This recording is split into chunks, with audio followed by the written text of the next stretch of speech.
बाद में लोग देखते हैं, ऐसी बात नहीं है। बाद के जो वॉच टाइम्स हैं वो 200, 250, 400 तक गए हैं। वो लोग बाद में क्लिक करके देखते हैं, खैर होना ना होना एक अलग बात है बेटा। अब अगर इतनी व्यवस्था मिलने के बाद भी अगर कोई ना पढ़ सके तो हम ज़बरदस्ती तो किसी को हम पढ़ा नहीं सकते। जैसे हमारे पूर्वज कहा करते हैं ना, बान्हे बनिया बाज़ार ना लागत है, वही वाली हाल है। आज के दौर में किसी को ज़बरदस्ती नहीं पढ़ाया जा सकता है। खैर देखिए कोई बात नहीं बेटा, कोई जुड़े ना जुड़े। और मैंने कहा था ना 5 से कम अगर होंगे तो मैं क्लोज़ कर दूँगा। अभी 6% टाइम में हमारे साथ हैं, फ़ोन भी चार्ज पर लगा है और मैं थोड़ी देर तक चलता हूँ। हालाँकि नींद भी आ रही थी और आ रही है, मगर मैं स्ट्रेंथ को देख कर के मैं रुका हूँ। जैसे थोड़ा-सा कम होते हैं मैं एग्ज़िट कर जाऊँगा। Another system of unemployment defective system, जैसे हम लोगों ने पढ़ाई की लेकिन हमारा ये किस्मत नहीं रहा कि हम लोगों ने लैब वगैरह का इस्तेमाल नहीं किया। इस वज़ह से हमारे एजुकेशन में वो क्वालिटी नहीं होगी। प्रेज़ेंट एजुकेशन सिस्टम जो है बुकिश है, मतलब किताबी, हमें कोनो दो राय नहीं है कि टीचर्स आते हैं, छपाते हैं और चले जाते हैं। बच्चों को चैप्टर का नाम तक नहीं पता चल जाता और वो जानते भी नहीं क्या चल रहा है। It should be job oriented, बल्कि बच्चों को किताबी ज्ञान के बजाय जॉब ओरिएंटेड कोर्सेज़ करने चाहिए, जिससे उनको रोज़गार मिले। टेक्निकल कोर्सेज़ करनी चाहिए, प्रैक्टिकल सब्जेक्ट्स पढ़ने चाहिए, ठीक है? अगला, machines are also responsible for the problem of unemployment. अच्छा, मशीन भी ज़िम्मेदार है बेरोज़गारी में। जो काम जैसे 100 लोग मिलकर करते थे, वो काम एक मशीन मिलकर अकेले कर रही है, तो ये भी जो है वो ज़िम्मेदार है। बेरोज़गारी में, ठीक है, में ये मशीनें भी ज़िम्मेदार हैं। कैसे हैं देखते हैं। Machines are machines are labour saving devices. अच्छा, मशीन जो है वो लेबरों की बचत कर रही हैं। मशीनें जितनी भी बनी हैं, वो लेबर की बचत कर रही। वन वर्ड सब्स्टिट्यूशन तो नहीं बोल रहे हो सकता है।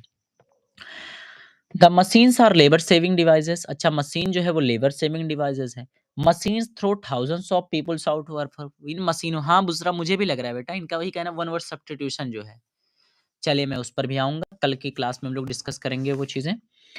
3 देखें इसमें, machines are also labour saving devices. Machine labour saving devices हैं। मशीन जो है उसने हज़ारों लोगों को उठाकर फेंक दिया है। People rush to the cities in search of unemployment.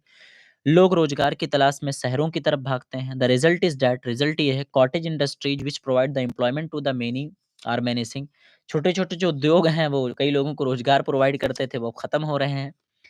Gandhi ji warned the people against the industrialization. India need not mass production but production by masses. ठीक है, गांधी जी का भी कहना था कि रोजगार को भाई बढ़ावा दिया जाए, लंबे पर प्रोडक्शन बहुत ज्यादा ना हो, लेकिन जो है प्रोडक्शन लोगों के द्वारा किया जाए। There should be the check on the rapid growth of population. इसलिए जनसंख्या, बढ़ती जनसंख्या की तरफ गौर करना चाहिए। एजुकेशन सिस्टम को चेंज करना चाहिए। कॉटेज और स्मॉल इंडस्ट्रीज को बढ़ावा देना चाहिए।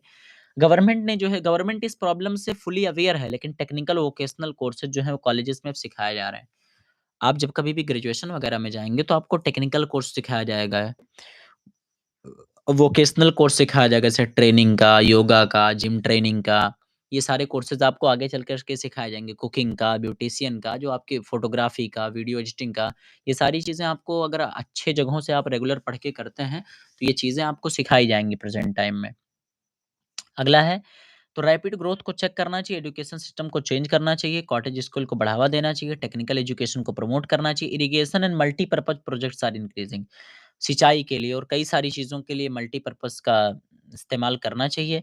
The steps to help having the steps will help a lot in solving the problem of unemployment. ये सारी चीज़ें करने से जो जन प्रदू जो ज क्या नाम, बेरोज़गारी की समस्या है वो सॉल्व होगी। An empty mind is devils workshop. खाली दिमाग शैतान का घर होता है।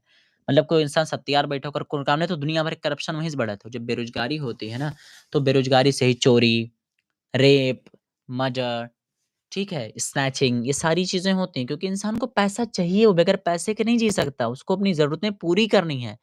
और एक भूखे इंसान को जाति, धर्म, सही-गलत से कोई फ़र्क नहीं पड़ता, उसको पैसा चाहिए, पैसा हो चाहे जैसा हो। तो एक ठीक-ठाक इंसान भी क्राइम करने पर मजबूर हो जाता है। तो अगला है, unemployment person is nuisance to the society. An unemployed person is nuisance to the society. मतलब कह सकते हैं कि जो बेरोज़गार लोग होते हैं, वो समाज के लिए धप्पा होते हैं। Hungry man can do anything. एक भूखा आदमी कुछ भी कर सकता है। देयरफॉर, इसलिए it is the duty of the government to solve the problem of unemployment as soon as possible. इसलिए ये गवर्नमेंट की ड्यूटी है कि इस प्रॉब्लम को जितना जल्दी हो सके उतना जल्दी इसका समाधान करे। ठीक है? तो ये हो गई आपकी कुछ प्रॉब्लम्स। आर्टिकल आपको इससे ज़्यादा कुछ करने की आवश्यकता नहीं है। इतना बताए हैं, इतना प्रिपेयर कर लीजिए। बाकी मिलते हैं आप सबसे हम नेक्स्ट वीडियो में। तब तक के लिए बाय-बाय। अगले एग्ज़ामिनेशन की तैयारी